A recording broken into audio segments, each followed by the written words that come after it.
ರಾಜ್ಯಪಾಲರ ಅಂಗಳ ತಲುಪಿದಂತ ಜಾತಿ ಗದ್ದಲ, ಬಹಳ ಮುಖ್ಯವಾಗಿ ಕ್ರಿಶ್ಚಿಯನ್ ಸೇರ್ಪಡೆ ಇದೆಯಲ್ಲ ಕೆಲವೊಂದು ಕಾಲಂಗಳಲ್ಲಿ, ಅದು ಈಗ ಸಾಕಷ್ಟು ಟೀಕೆ ಟಿಪ್ಪಣಿಗೆ ಕಾರಣವಾಗಿದೆ.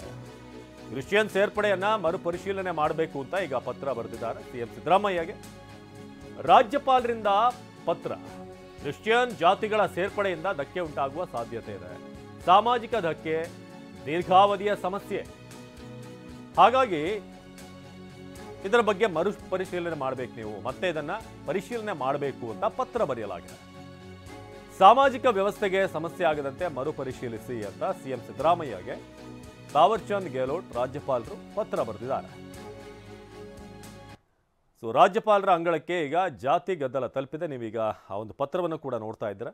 ಇದೇ ಪತ್ರ ಸಿಎಂಗೆ ರಾಜ್ಯಪಾಲರು ಬರೆದಿರೋದು. ಕ್ರಿಶ್ಚಿಯನ್ ಸೇರ್ಪಡೆ ಬಗ್ಗೆ ಮರುಪರಿಶೀಲನೆ ಆಗಬೇಕು ಅನ್ನೋದ್ರ ಬಗ್ಗೆ.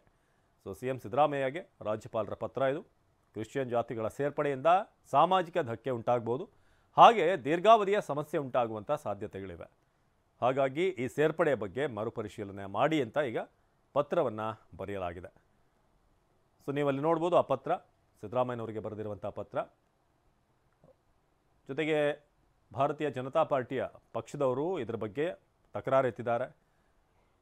ಇದು ಸರಿಯಾದಂಥ ನಿರ್ಧಾರ ಅಲ್ಲ, ಒಂದಷ್ಟು ಗೊಂದಲ ಉಂಟು ಮಾಡುತ್ತೆ ಅಂತ. ಯಾಕಂದರೆ ಪ್ರತಿಯೊಂದು ಉಪಜಾತಿಗಳು, ಬಹುತೇಕ ಉಪಜಾತಿಗಳು ಅಲ್ಲಿ ನಾವು ಕ್ರಿಶ್ಚಿಯನ್ ಸೇರ್ಪಡೆ ಆಗಿರೋದು ನಾವು ನೋಡಿದ್ವಿ. ಅಂದರೆ ಯಾರು ಮತಾಂತರಗೊಂಡಿದ್ದಾರೆ ಅವ್ರನ್ನೂ ಕೂಡ ಕುರುಬ ಕ್ರಿಶ್ಚಿಯನ್, ಒಕ್ಕಲಿಗ ಕ್ರಿಶ್ಚಿಯನ್, ಬ್ರಾಹ್ಮಣ ಕ್ರಿಶ್ಚಿಯನ್ ಅನ್ನೋದು ಆ ಥರ ಆ್ಯಡ್ ಆಗಿ ಹೋಗಿತ್ತು. ಕಾಲಮ್ ಒಂದು ನಂಬರ್ ಕೂಡ ಕೊಟ್ಟಿದ್ದರು. ಸೊ ಆದರೆ ಈಗ ಆ ಒಂದು ಸೇರ್ಪಡೆ ಏನಿದೆ ಅದೇ ಈಗ ಗೊಂದಲಕ್ಕೆ ಕಾರಣವಾಗ್ತಾ ಇದೆ. ಸೊ ಇದನ್ನು ದಯವಿಟ್ಟು ಮರುಪರಿಶೀಲನೆ ಮಾಡಿ ಅಂತ ಸಿಎಂಗೆ ಪತ್ರವನ್ನು ರಾಜ್ಯಪಾಲರು ಬರೆದಿರೋದು. ಸೊ ಒಂದಷ್ಟು MLAಗಳು, ಮೆಂಬರ್ ಆಫ್ ಪಾರ್ಲಿಮೆಂಟ್ಗಳು ಕೂಡ ಇದರ ಬಗ್ಗೆ ಪ್ರಶ್ನೆ ಮಾಡಿದ್ದಾರೆ. ಸೊ ಹಾಗಾಗಿ ಇದರ ಬಗ್ಗೆ ಮರುಪರಿಶೀಲನೆ ಮಾಡಿ, ಇದು ದೀರ್ಘಾವಧಿ ಸಮಯದಲ್ಲಿ ಸಮಸ್ಯೆ ಉಂಟು ಮಾಡ್ಬೋದು ಅಂತ ಪತ್ರದಲ್ಲಿ ಉಲ್ಲೇಖ ಮಾಡಲಾಗಿದೆ. ಇದು ರಾಜ್ಯಪಾಲ TC ಗೆಹ್ಲೋಟ್ ಅವರ ಪತ್ರ ಸಿಎಂ ಅವರಿಗೆ. ಇನ್ನು ಸಿಎಂ ಇದನ್ನು ಯಾವ ರೀತಿ ಪರಿಶೀಲನೆಗೆ ಒಳಪಡಿಸ್ತಾರ ಕಾದು ನೋಡಬೇಕಾಗಿದೆ. ಇನ್ನು ಜಾತಿ ಗಣತಿ ಬಗ್ಗೆ ಸಿಎಂ ಸಿದ್ದರಾಮಯ್ಯ ಸುದ್ದಿಗೋಷ್ಠಿ. ಅನಗತ್ಯ ಇರೋದನ್ನ ಗಣತಿಯಿಂದ ತೆಗೆದು ಹಾಕ್ತೇವೆ, ಯಾವುದು ಅನಗತ್ಯ ಅನ್ಸುತ್ತೋ ಅದನ್ನ ನಾವು ತೆಗೆದು ಹಾಕ್ತೀವಿ. ಗಣತಿಗೆ 1,45,000 ಶಿಕ್ಷಕರನ್ನ ನೇಮಿಸಲಾಗಿದೆ. 15 ದಿನಗಳ ಕಾಲ ಮನೆ ಮನೆಗೂ ಹೋಗಿ ಸಮೀಕ್ಷೆ ಮಾಡ್ತಾರೆ. ಸಾಮಾಜಿಕ, ಆರ್ಥಿಕ, ಶೈಕ್ಷಣಿಕ ಸಮೀಕ್ಷೆ ಮಾಡಲಾಗುತ್ತೆ.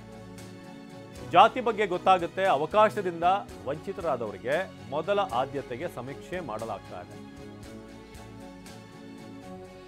ಇನ್ನು ಈ ಗಣತಿ ಎಡವಟ್ಟುಗಳ ಹಿಂದೆ ಷಡ್ಯಂತ್ರ ಅಂತ ಹೇಳಿದರು. ಈ ಕುರುಬ ಸಮಾಜಕ್ಕೆ ST ಮೀಸಲಾತಿ ವಿಚಾರ ಇರಬಹುದು, ಇದರ ಬಗ್ಗೆ ಕೂಡ ಮಾತನಾಡಿದ್ದಾರೆ. ಈಶ್ವರಪ್ಪ ಕಾಗಿನೆಲೆ ಸ್ವಾಮೀಜಿಗಳು ಶಿಫಾರಸು ಕಳಿಸಿದ್ದಾರೆ. ಜಾತಿ ಗಣತಿ ಬಗ್ಗೆ ಸಿಎಂ ಸಿದ್ದರಾಮಯ್ಯ ಸುದ್ದಿಗೋಷ್ಠಿ. ಕುರುಬ ಸಮಾಜಕ್ಕೆ ST ಮೀಸಲಾತಿ ವಿಚಾರಕ್ಕೆ ಸಂಬಂಧಪಟ್ಟ ಹಾಗೆ ಕೂಡ ಶಿಫಾರಸ್ಸಿದೆ. ಈಶ್ವರಪ್ಪ ಕಾಗಿನೆಲೆ ಸ್ವಾಮೀಜಿಗಳು ಶಿಫಾರಸು ಕಳಿಸಿದ್ದಾರೆ. ಕೇಂದ್ರ ಸರ್ಕಾರಕ್ಕೆ ಶಿಫಾರಸು ಕಳಿಸಿದ್ದಾರೆ.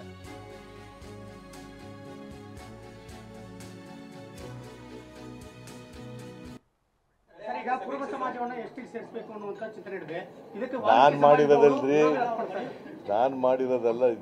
BJP ಅವರು ಇದ್ದಾಗಲೇ ಕುರುಬ ಸಮಾಜನ ST ಸೇರಿಸಬೇಕು ಅಂತ ಅವರೇ ಶಿಫಾರಸು ಮಾಡಿ BJP ಅವರು. ನಿಮ್ಗೆ ಗೊತ್ತಾದು?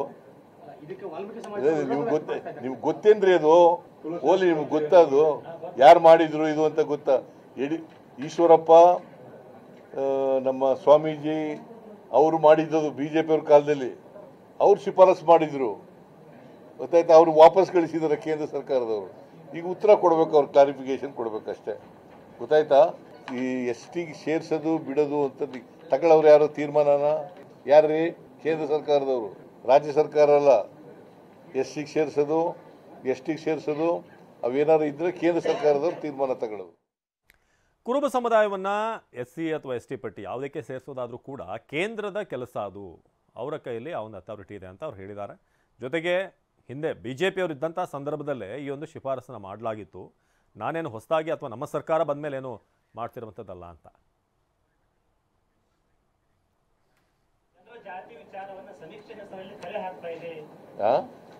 ಅದು ಇರ್ತದ್ರಿ. ಈಗ ನೀನು ನಿನ್ನ ಜಾತಿ ನಿನ್ನ ಮನೆಗೆ ಬರ್ತಾರೆ, ನೀನು ಯಾವ ಜಾತಿಯವನು ಯಾವ ಧರ್ಮದವನು ಅಂತ ಹೇಳ್ತೀಯ. ನೀ ಜಾತಿ ಗೊತ್ತಾಗಲ್ವಾಗ ನನಗೆ? ಹಾಗಾದ್ರೆ ಗೌರ್ಮೆಂಟ್ ಆಫ್ ಇಂಡಿಯಾ ಜಾತಿ ಸಮೀಕ್ಷೆ ಮಾಡ್ತದಲ್ಲ ಅವ್ರೇನಂತೆ ಏನ್ ಗೊಂದಲ ಏನು ಅದೆಲ್ಲ ತೆಗೆದ್ಬಿಟ್ಟಿದ್ದಾರೆ ಈಗ